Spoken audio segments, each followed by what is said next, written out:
recording this, we're streaming. Okay. So I'll be back with that. I need my keys in case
How long is your hair? No way! Wow, that's amazing. That won't be in my. No. Who would end up with these? Oh, I can admire. Are all of you guys competing with it, or are you guys? Thank you. So are you guys competing?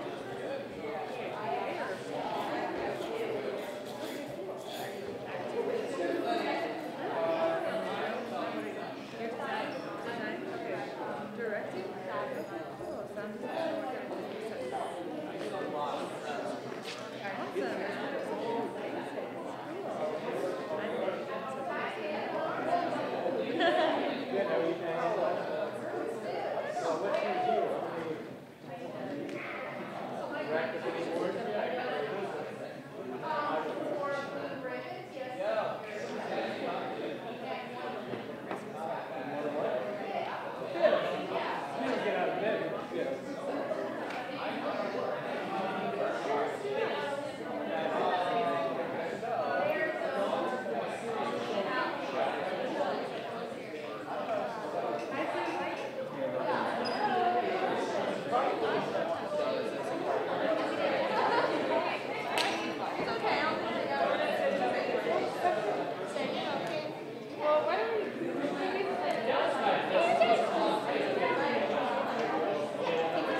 I'm sorry.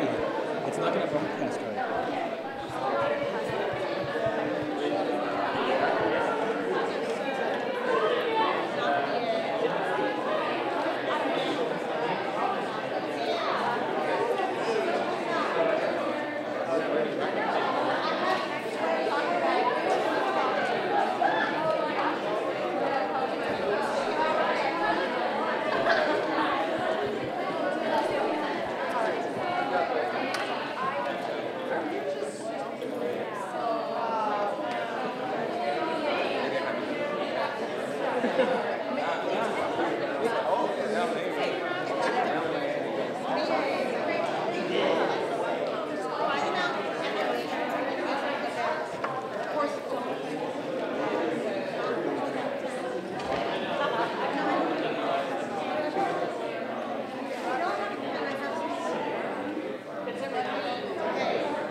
For those of you who don't know, I'm Dan Carter. I'm the director of the School of Theater.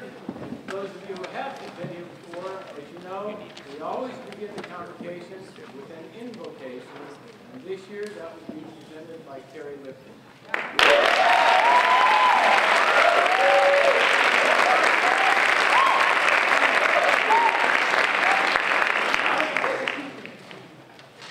On Monday, I began my 25th year.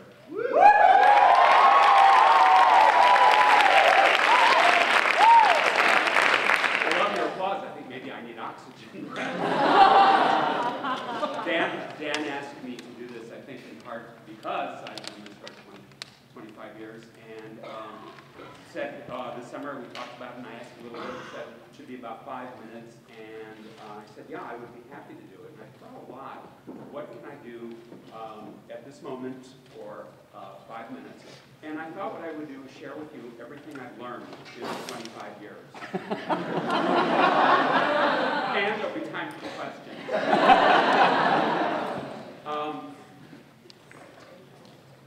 In William Ball, the great artistic director for so many years of ACT out in San Francisco, he wrote a book, The Sense of Direction, and in that book, he said that we participate in the theater, and I think he was talking both about us, artists, as well as audience members. We participate in the theater to exercise our belief system. I've spent a lot of time, seriously, in the last 25 years, thinking about that. We participate in the theater to exercise our belief system. Exercise. Well, we exercise to strengthen. We exercise to become more flexible. We exercise to build up our endurance. So that makes a great deal of sense. We want to strengthen and make more flexible and build up our endurance to beliefs. Beliefs, okay, that's exercise our belief system. It seems to me that's pretty simple. It seems to me beliefs are those ideas that we hold to be true but can't empirically prove. I like that. That makes sense to me. And system, exercise our belief system. At least metaphorically speaking, what happens in my brain is I think of our body as a whole and separate and unique entity. And just exactly as we have a nervous system or a circulatory system, I think we have a belief system. And so what we do in the theater, it seems to me, at least what Mr. Ball seems to be saying, is that we exercise our belief system. Okay, hold on to that thought for just a second. I'm going to go someplace else and then come back. No, I'm not leaving. I got to go different. As I've studied theater and in my history classes, even as far back as undergraduate school to graduate school, one of the things that I've always found fascinating is this curious paradox that has a lot to do with how society sees us. And there are times where in the social strata we are seen much the way liars, whores, and thieves are seen. We are at that level of the world. Then there's other times, though, when we are next to the priests, the philosophers, and the community leaders. And I've always found that dichotomy so fascinating. And the question is, what are we? Are we thieves, whores, and liars? Or are we philosophers? Priests, and community leaders? And of course, I understand now that the answer is yes. No. No, I'm very serious about this. I think we are. And if you allow me to play with words here for a minute, you'll see how I'd like to juxtapose these two things. I think that not only do we exercise our belief system, but I think we also work really hard at making believe. Making believe is a fancy word for lying and whoring and thieving. It really is. Every time we paint a canvas, or these days project on something and pretend it's a forest, we're lying. We're lying. Every time we utter someone's words and pretend that they're our own, we're lying. We are. I think what the various different societies didn't quite necessarily understand is the difference between what we do and why we do it. You see what I'm saying? I think what we do is make-believe. I think why we do it is to exercise our belief system. Does that make some sense? Yeah. Many of you in this room shared an experience with me this summer of working on one of the most extraordinary pieces of musical theater. And there's a line that is sung very near the end. Diana has this epiphany, and she says, "You don't have to be happy at all to be happy you're alive." And wow, did that exercise my belief system. I have to be honest with you, I have spent a lot of time dwelling and playing and piecing together that thought. You don't have to be happy at all to be happy you're alive. And wow, you know, I thought a couple of weeks ago, I have to be honest, one of my thoughts was, Robin, I so wish that epiphany moment was a part of your belief system. I really did. I really did. That truly, as what happens, I think, when your belief system is exercised, your belief system grows. It expands. It becomes bigger. And literally, I have to share with you that 25 years with all this time here, am a different person for really thinking about and allowing that one belief to sort of enter my system of ideas.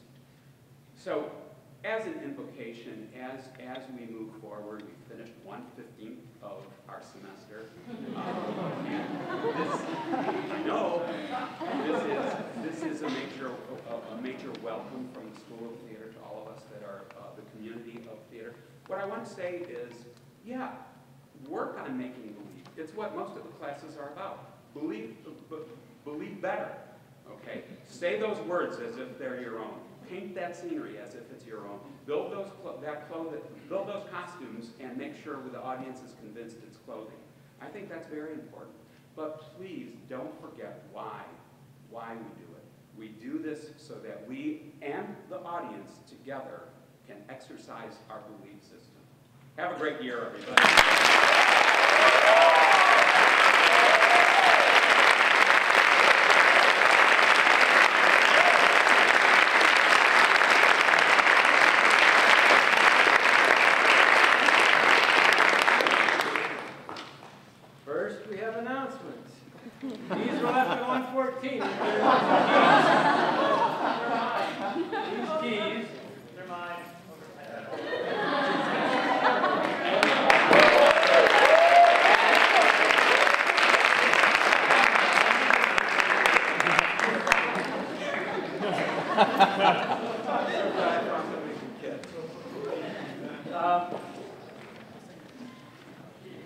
We just found out today that Richard St. Clair has been nominated for a Barrymore Award in Philadelphia for Best Costume Design for Sideways Stories from Wayside School at the Art and Theater.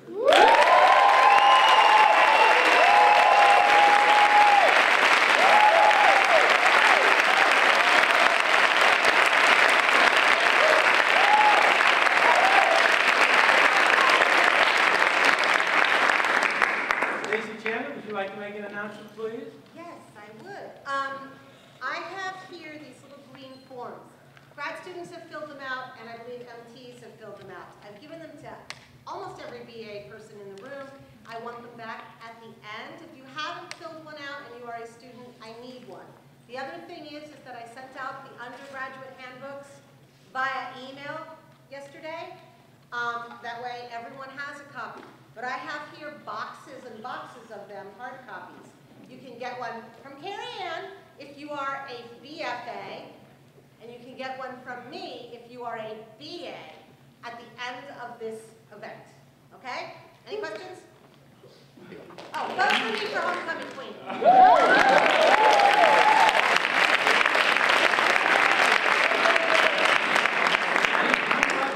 Make the announcement about the Blood of the Root prize. The what? For those who don't know, Blood of the Root, we took it this summer to South Africa, and then we took it to the Edinburgh Fringe Festival in Scotland. Out of 3,500 shows, we were ranked number 56.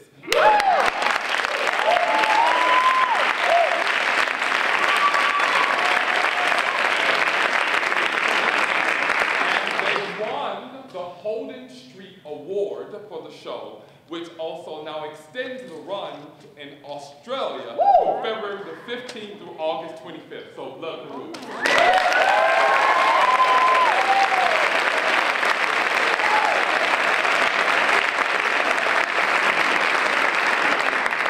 Throw a pebble in a pond and have no idea the ripples it will create, right? Eric Raymond Johnson, one of our alums, would you like to come up and make an announcement?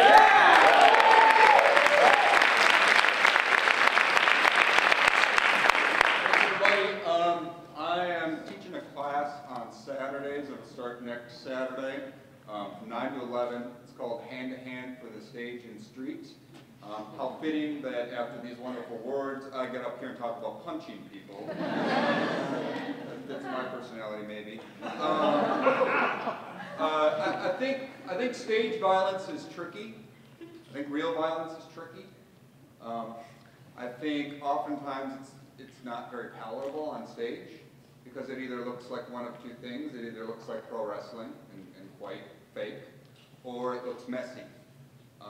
And I think with real self-defense, people aren't really taught real self-defense. You know, they get themselves into situations. They're like, wait, the way I learned it is for you to put.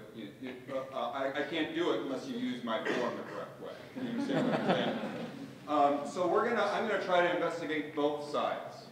Okay, people who take this class on Saturdays, we will do conditioning. We will do warm-ups. We will talk about how to keep oneself safe on stage and on screen, and some impulse work and basics of stage combat. And for a significant chunk of it, I will teach real self-defense. And students who are interested will have an opportunity to earn rank in martial arts should they continue. So please register for it. Yeah.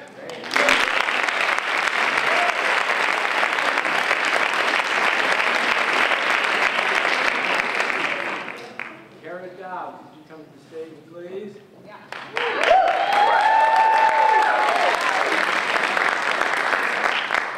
Hey y'all, I'm Kara Dobbs. I'm a senior BA.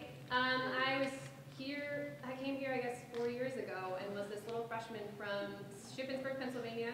Had no theater background, had no idea what I was doing with my life. So it came to the summer between my freshman and sophomore years, and I went home and I did lifeguarding, and I was thinking to myself, man, I should really be doing something with theater. I should be doing something with my degree, but I had no idea what that was. So came back to school and then heard about this thing called internships, which blew my mind. Right? So I kind of got my ducks in a line and was like, okay, I'm going to apply to all these places for next summer. I applied, heard nothing back, and then went back home for the next summer. The summer after that, the year I came back for junior year, I was like, all right, I'm going to get something. It's going to happen. So I applied again, and I was very proactive, and I applied to 28 different places. I worked my tail off and made sure that I was super just aggressive with all of my work, and I landed an awesome internship with Pittsburgh Civic Lighthouse.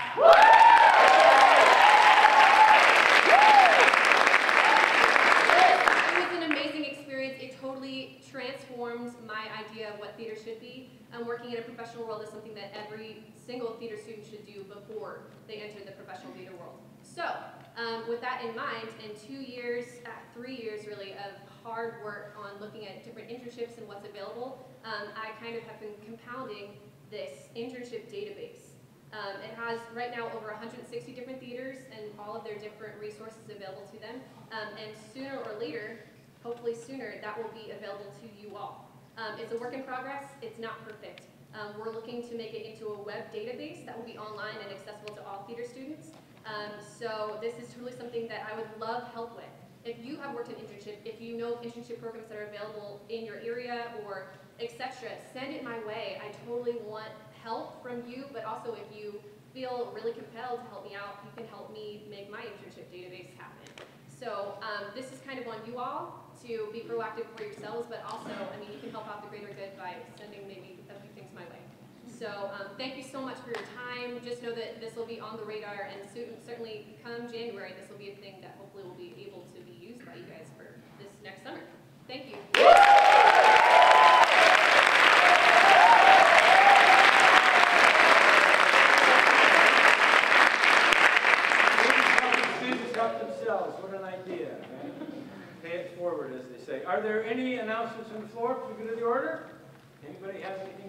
Rick.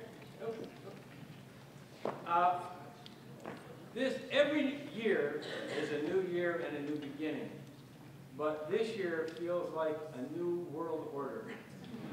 We have 9 new faculty and staff. So when Carrie Ann and Judy and Rick McZora and Todd King and Ann and Diane and Austin and Donna and Carrie and Natalie and Holly and Steve and Richard and Steve Podnack, come on down.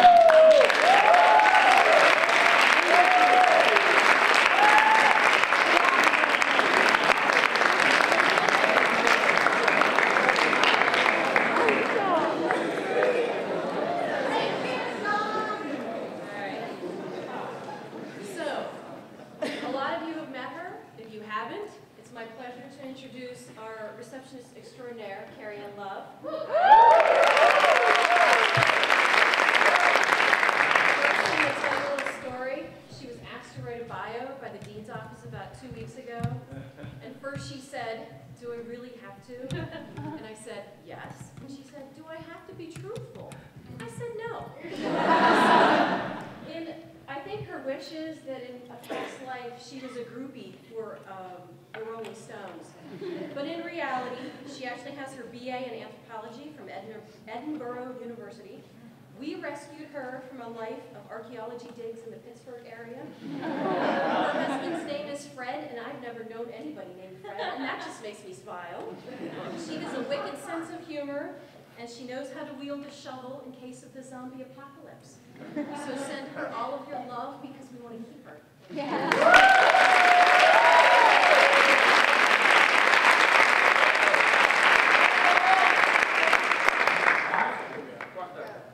Hello everyone, I'm Todd. I'm the scenic shop supervisor. Some of you probably know me.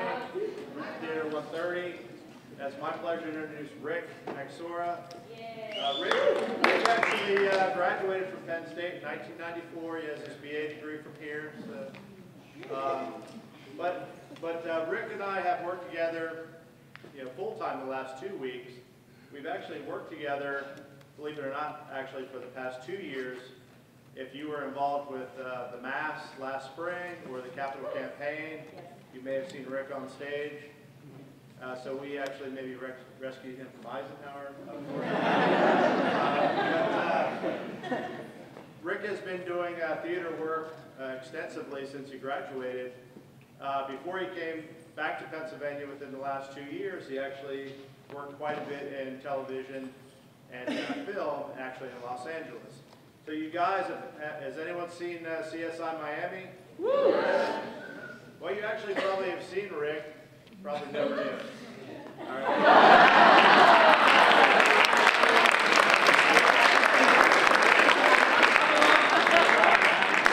He's working with us as a theater specialist down at TAPS.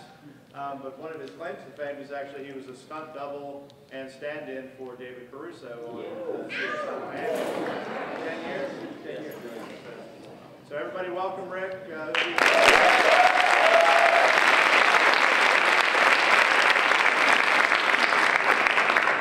Hi folks, I'm Diane Toyos. I am the costume shop manager, and I would like to introduce our head draper, Ann Sorensen. She comes from the Chicago area where she's worked at the Paramount Theater, Illinois Shakespeare Theater, and Chicago Shakespeare Theater.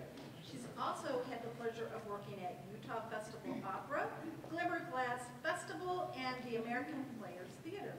She has an MFA from the University of Alabama, and we are so excited she's here. She's fitting right in with us, helping us finish up shop renovations, and she's a foodie, so there's going to be some awesome snacks.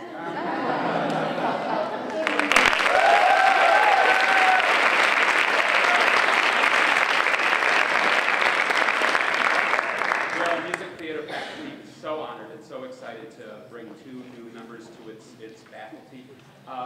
What I thought I would do is give you some inside information because you can read their resumes, you can go online and find them. Austin Iyer, we'll start with him. Besides several Broadway shows, his first Broadway show, as many of you know, was as Colin in Secret Garden, which of course was directed by our own Susan Schulman. If he was to find another profession, which certainly we don't hope will happen in the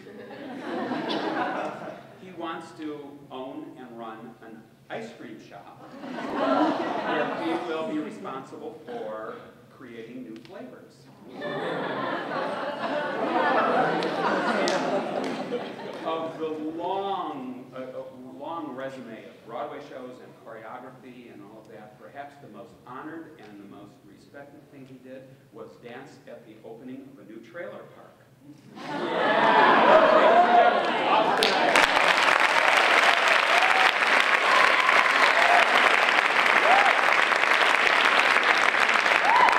I didn't say that Austin is teaching jazz and styles. Next to Austin is Donna Dunmeyer. Donna is teaching ballet and physical fitness, and both people will be choreographing. Interesting thing about Donna is that she once go-go danced until 4 in the morning, wearing very little but 5-inch spike heels.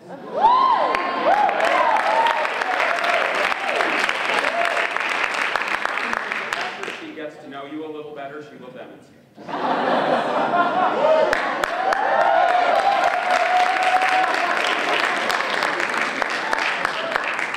The other thing that perhaps is intriguing, and I'm sure Donna uses this on a daily basis, since 8 years old, she's been able to write backwards and forwards. So I think that's pretty interesting. So, again, we are so happy to welcome these two people. Once again, Donna Dunmeyer and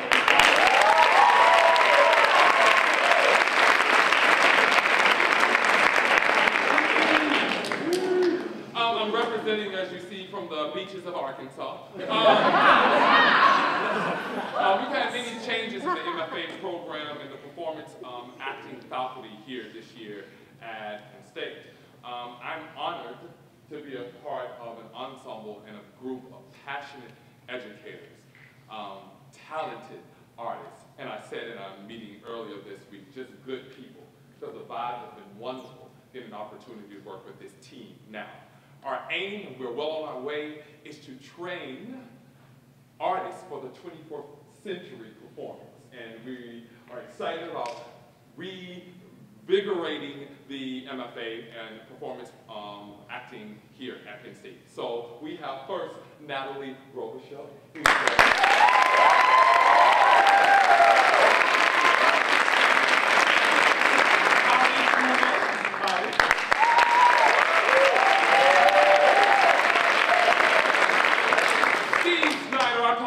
Number 2. And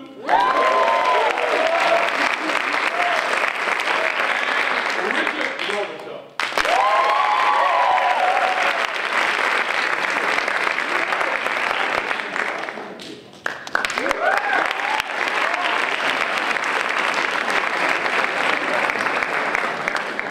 There is one other new assignment, and that is Alicia Clark-Halpin. Can you stand up, please?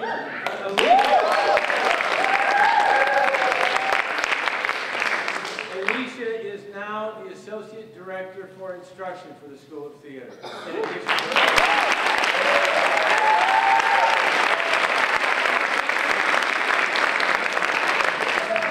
as you know, we had our general audition call last Sunday, and we're going to show you just a sample of a few of those pieces from that. So if Kevin and Khalil and Greg would come to the stage and be ready in that order to perform, please.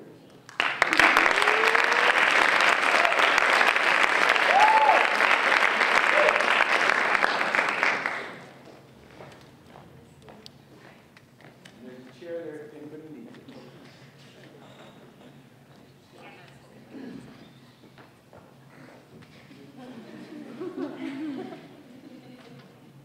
Hi guys, I'm Kevin Toniazza-Naughton, and I'm a senior musical theater major. I'm going to do a monologue for you from Claptrap. I've screwed up a lot of auditions. I've been late, caught in traffic. I had to audition in a funeral parlor once. You'll remember that one, right? Yeah, well, today your roommate got stuck in an elevator. Oh yeah, on my way up to audition in the CBS building. But is it bad news? No. It's the best news. Because guess who's on the elevator with me? Jack Applebottom. Jack Applebottom. He's the head of CBS program development, East Coast. Anyway, what do you do when you're stuck in an elevator? You pass the time. Jack Applebottom, Harvey Wheatcraft. Hi, hi. I say, Mr. Applebottom, are you on the lookout for new ideas? He says, for television? I'm always looking. I say, how about this for a movie of the week? You got people coming into work in the morning from all walks of life. The alcoholic VP, the pregnant secretary, the madman with a bomb. And what do? They get stuck in an elevator. We'll call it Elevator. He loved it, and he bought it for a total of, are you listening? $35,000. But wait, there's more. The elevator starts moving again, right? And I'm cooking. The doors slide open, and I say, Mr. Applebottom, I've got an idea for a mini-series, Corridor. The love, the hate, the relationships that can only happen behind the closed doors of an office hallway. Starring who? The survivors of Elevator. Another 50 grand. He pulls me into his office. Wait! I got the spin-off. Office. Big business, small business, all told through the eyes of the office furniture and the cleaning lady. He sits me down. He says, Harvey, who's your agent? Agent. I don't have an agent, so I make up a name. Barry Levy, I say. He knows him. Barry Levy over at William Morris. Oh, yeah. So he picks up the phone and tells me to call him. So I don't know what to do, so I call a friend and get him to lie. I put him on the phone with Applebottom, and they talk. For Christ's sake, they even reminisce! Anyway, they hash it out and end up making deals for a total of, are you listening? $150,000? Can you believe it? I'm rich! You have to admit, that's pretty funny. I mean, here you are, this struggling writer stuck on the Great American Page 1. Here I am, I've been doing this shit for 20 minutes. I'm up 150 large. And aren't you happy for me? Aren't you happy that one of us finally made it, and it was me?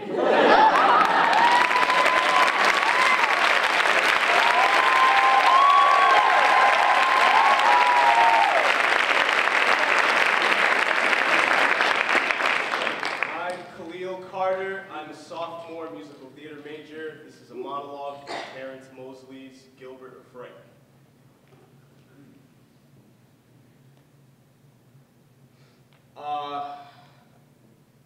When we moved here, my parents wanted me to go to the best public school available, so we get this tiny-ass apartment right next to these million-dollar homes. And I go to school with these white kids. Now, mind you, I had seen white people before. I was just never friends with them. And, you know, it's the first day of school, and we're running late, so I didn't have time to brush my hair. I bring my brush with me to class. I'm in homeroom. Teacher steps out for a minute, and this one kid immediately starts in on me. He's talking about, why are you brushing your hair? To which I reply, I know how to take care of myself, so please shut the fuck up.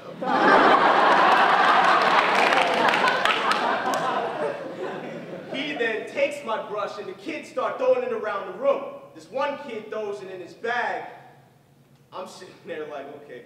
And I go to get it. Teacher walks in immediately as I'm grabbing it. I'm trying to tell her, in my hand right here, in my hand is my brush. It's mine. She says, you have no hair to brush. So I spat in her face and then got expelled. And I get home, my pops is kicking my ass. I'm 14, I'm crying like I'm 5. I have this theory that no matter how old you are, your parents beating you will always make you cry.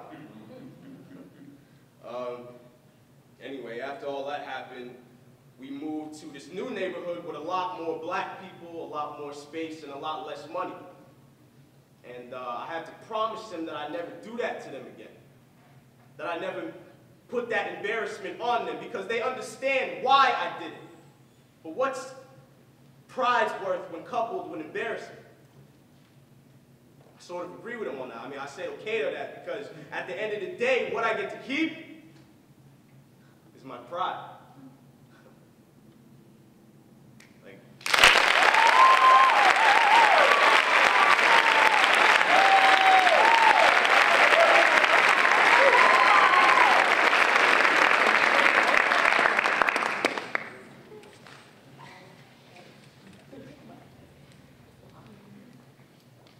Hey everyone. My name's Greg, and this is the classic musical theater song Creep by Radiohead.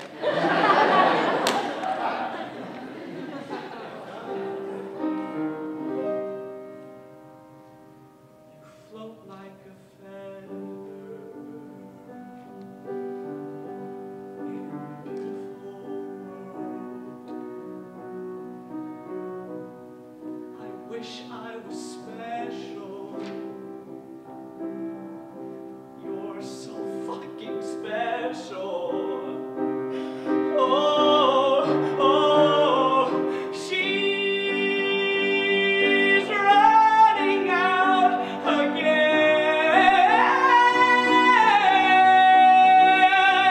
She's running out. She runs, runs, runs, runs.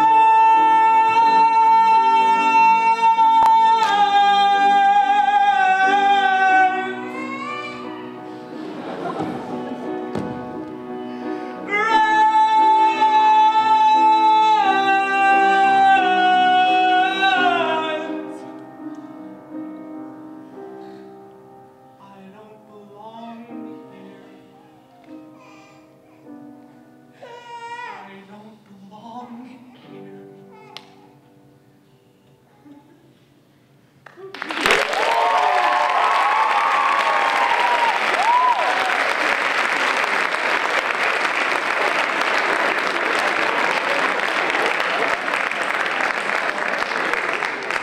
It may not have the vocabulary, but it can recognize verisimilitude. We have, as you know, a large international presence here, and we have expanded it this year to include a semester abroad in the junior year for our BA students. And for the first time, a group of students went over to London. So would those students come up, please, and tell us what happened?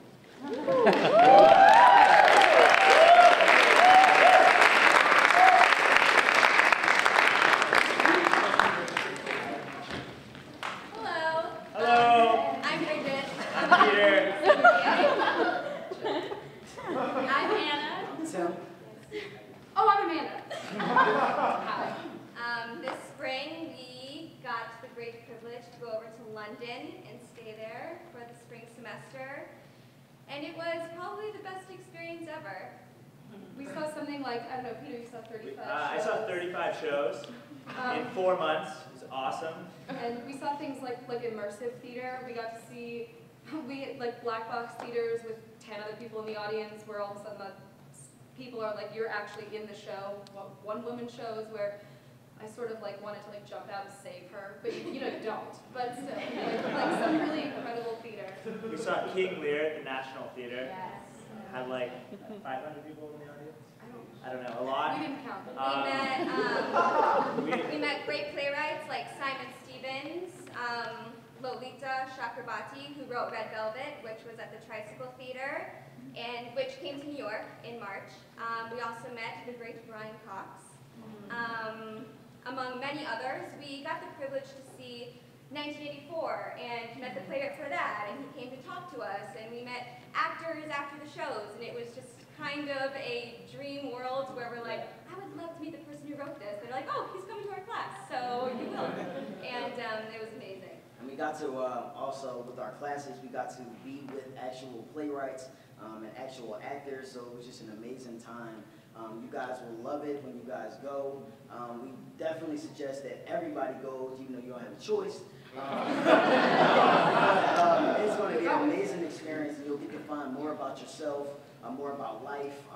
You know, it's just a beautiful place and around beautiful people. So. And in addition to all of the amazing theater we got to experience, we got to travel. Yeah. You have the time built in to go wherever on the weekends, and There's built-in trips. We went to Yeah. Scotland. We went to Dublin for St. Patrick's Day. Went to Barcelona for spring break. Barcelona, Granada. We got to see Stonehenge and Bath, which was amazing. And all of those trips really like fuel you as an artist. So Absolutely. it's just amazing. And You're London, immersed in amazing culture. London gives you such an appreciation for theater. You know, everybody goes to it, everybody loves it. If you're a theater major, if you're studying theater, you're studying acting or any type, everybody just loves you, so it's a great atmosphere. And it's cheap too. We saw shows for free. We saw shows for £5, £10. But London is an expensive Yes. Theater is cheap. Theater is cheap. Way cheaper than New York. And they cater to students. We get student entry passes where even at sellout shows, we would be in the second row for £5. So. And another great thing too is where we're staying, the connection that we do have. You know, Florida State University, we're right in the center of central London, so it's right downtown, right next to Oxford. Street. We're right next to the British Museum. So it's pretty awesome. We have a great location. Go. You'll see the best acting you'll probably ever see in your entire life, and meet the most amazing artists you'll ever meet in your entire life. And to go abroad in general, no one really gets to do, and it's a privilege that, if presented to you, you should absolutely take it. So do it. Do it. Do it.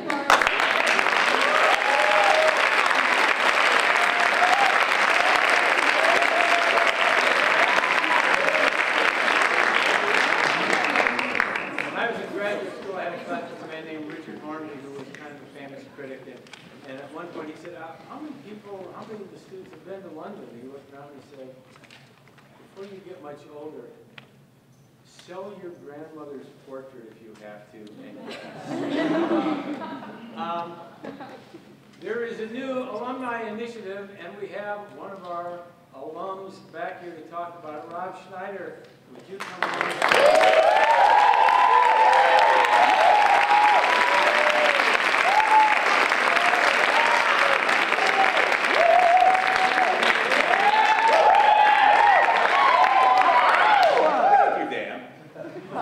I am so happy to be back home today.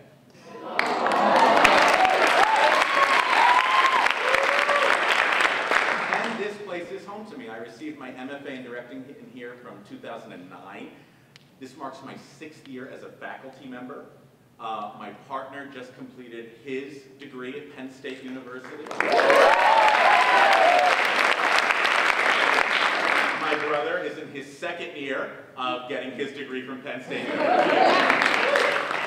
And this is home. And no matter where I work in the country, I, like you, will always be connected to Penn State. A lot of people have asked me, well, what have you been doing since you left University Park? And I'm going to tell you this not to brag, but to show you how Penn State alumni can help you.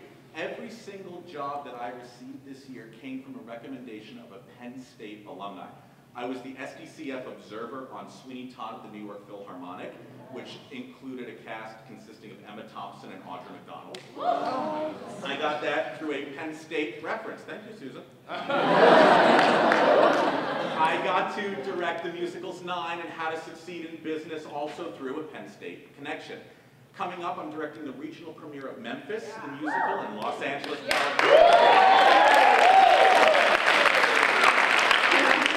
After that, I start a directing internship with CBS Television. How did I get that? Penn State connections.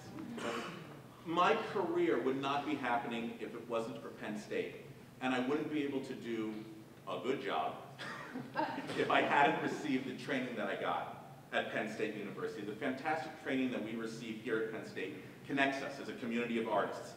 When you graduate from the Penn State School of Theater, you are going to join a very prestigious group of individuals who are incredibly respected within their specific field. And the desire to connect all of our School of Theater alumni with one another is why this summer we created the School of Theater Affiliate Program Group. The board was created with one objective in mind: to build a stronger connection between Penn State School of Theater's current students and the Penn State School of Theater alumni. It is our hope that no matter what your interests, no matter where in the world you want to create your art, there will be a Penn State alumni ready to assist you. Our executive board is already beginning to construct ways of helping you. Michael Smenko, a production prop supervisor with over 15 Broadway credits, wants to develop internship opportunities for you. During homecoming weekend, Mike Carnes, an accomplished Broadway producer who just recently graduated from Penn State, will be coming in with a few of his peers to discuss how to get involved in producing. You will see me and some of the nation's top casting directors leading master classes throughout the year right here at the University Park campus. We are here to help you. We want to help you. And even if your career takes you to other places beyond New York City, the board is creating an APG website and Skype handle that will allow you to keep in contact with all of the School of Theater alumni, as well as a place to go to have your questions answered about your career, open up a line of dialogue between yourself and other alum, and strengthen the Penn State School of Theater community in your area. Remember, this board is available to all of our students and all of our alumni at any time they need the services of the board. I cannot reiterate this enough. We want to help you. We are all a family. Anytime you need us, we will be there for you. If you have a question about anything in your career, we are willing to answer it. We want to see you succeed. The more you succeed, the better off we all are. If you're a sound designer looking for an internship, we want to help you. If you're an actor who doesn't know what film classes to take in New York City, we want to help you. If you're an artist who cannot make rent this month, we cannot help you.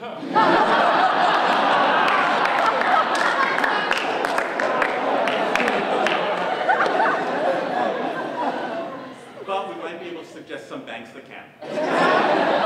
But most importantly, the board cannot create programs that will help you without your feedback. In order for the board to better understand the needs of the current student body at both the undergraduate and graduate level, we have 2 positions available on the board for current student representatives.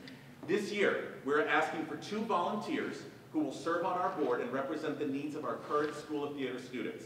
If you're interested, please email Dan by next Friday. Starting in the 2015-2016 academic year, the student representatives will be elected by the student body. And even if you don't serve on the APG board, we still want to know, we need to know, what can we do to enhance your experience in the School of Theater? How can we help you transition into the professional world? What do you need to know more about? What connections do you want to establish within the industry? Please talk to me, talk to Dan, talk to Travis. We have 2 other representatives of the board with us today. There's the fabulous Joyce Hoffman in the back. Say hi, Joyce.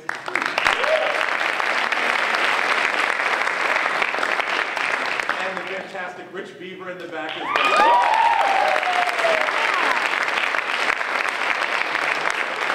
As Vice President of the School of Theater Affiliate Program Group, I cannot even begin to express how excited I am that we will start this year to build a bridge between our current students and our working alumni. It is the board's hope that by the end of this academic year, we have given each and every one of you the guidance, knowledge, and support that you need to become a stronger artist in our community. I am so excited about this. It's so nice to be home, and it's so nice to see the family growing.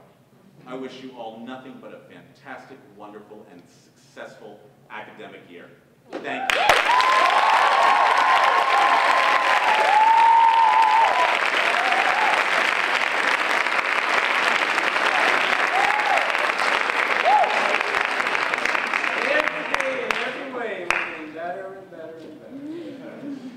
You know, one of our goals, honestly, always is to give everybody a great education while they're here and make every graduating class feel just a little bit jealous about all the good things that are coming from the students.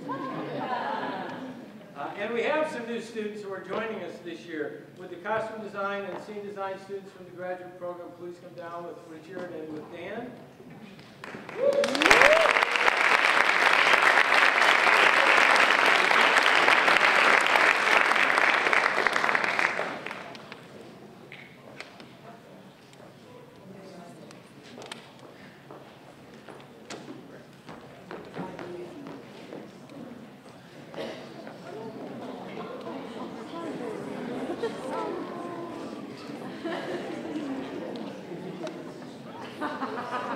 Alrighty, I'm going first.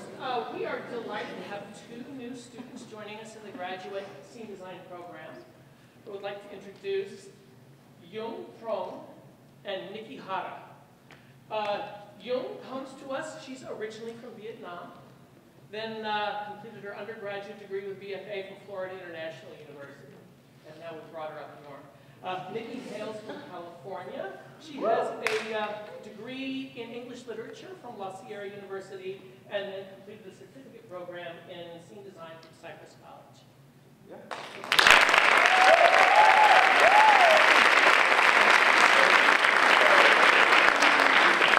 I'm happy to introduce some 3 new costumes and students. In costume tech, we have Caitlin Yost. She is from White House, Texas, and graduated from the University of Oklahoma. And she's in costume tech. And in costume design, we have Sung Kim.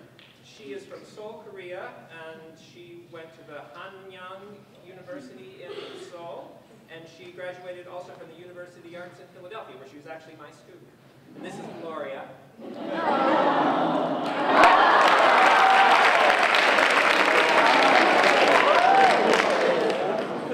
And then also I have to introduce to you Carly Reeder.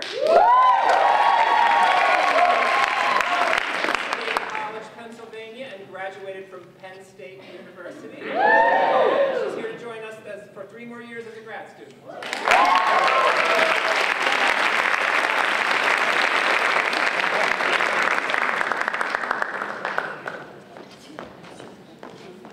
And would all the transfer students and the change of majors who are present please stand up and let us welcome you to our midst.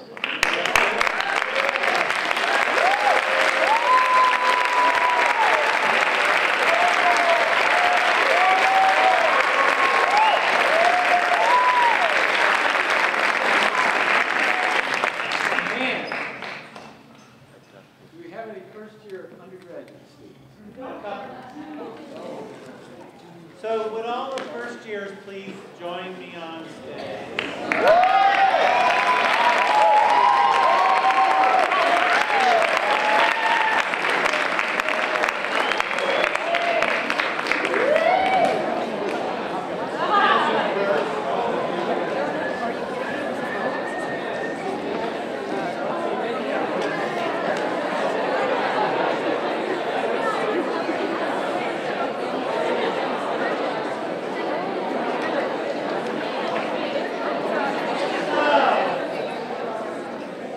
Behold the beauty and terror of youth.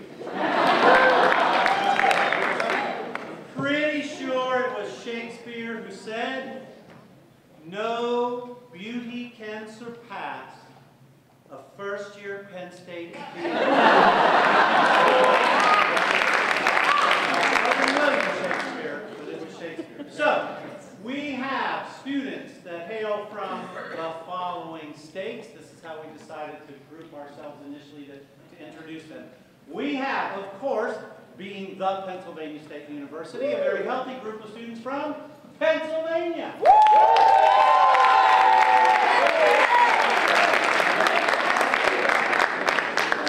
They stepped on your line. Do it again.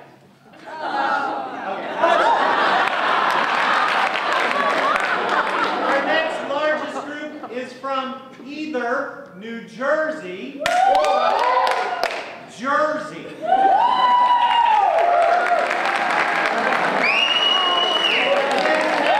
And from New York.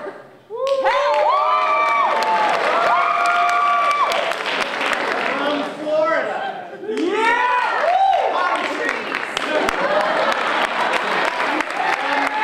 Massachusetts.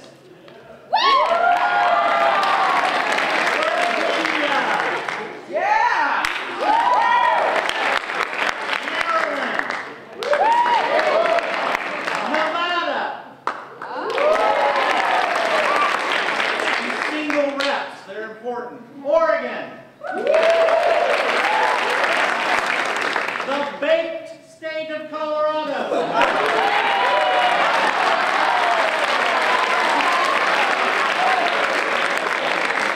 California. Hawaii. Oh, yeah. And from the home state of the shiny little Surrey with a fringe on top, Oklahoma.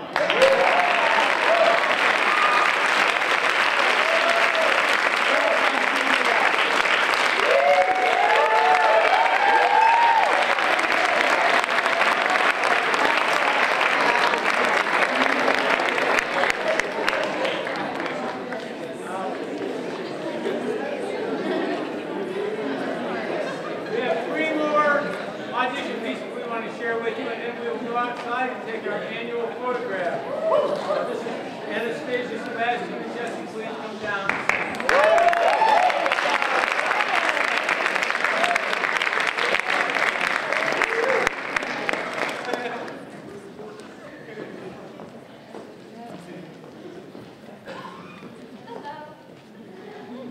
I'm Anastasia Peterson. I am a second-year MFA acting candidate, and this is a piece from In the Next Room by Sarah Rule.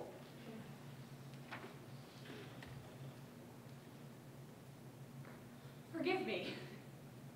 That is a tactless question. I want more children, and my husband desperately wants more children. But I'm afraid of another birth. Aren't you? When I gave birth, I remember so clearly the moment her head was coming out of my body. I thought, why would any rational creature do this twice?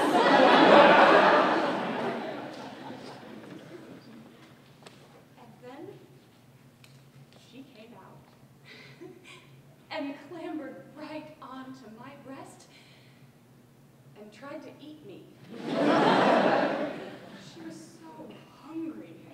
so hungry it terrified me, her hunger. And I thought, is that the first emotion? Hunger? And not hunger for food, but wanting to eat other people, specifically one's mother. I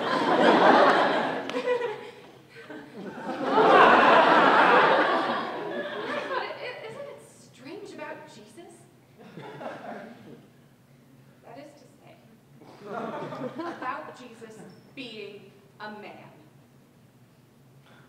For it is women who are eaten, who turn their bodies into food. I gave up my blood, and I gave up my body, but I couldn't feed her, and she was so hungry. I suppose that makes me an inferior kind of woman. Thank you.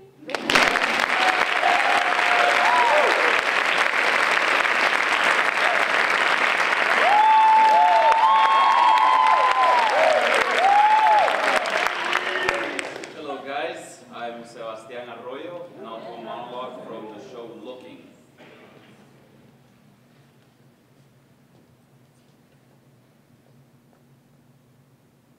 Look, Patrick, please let me just say this.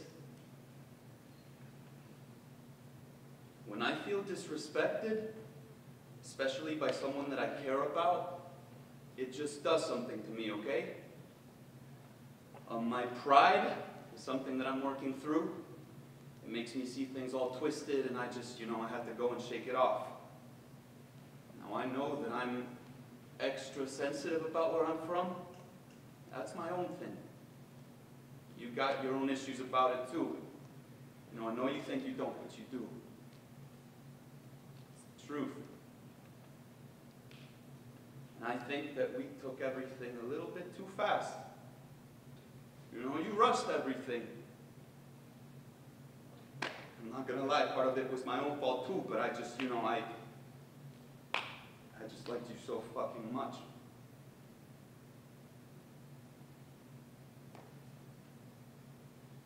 Pato, I am this close to falling in love with you. I'm not gonna do that to myself if you're not ready.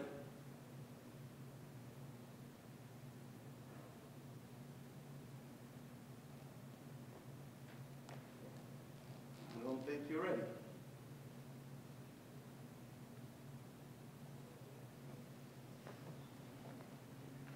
Thank you.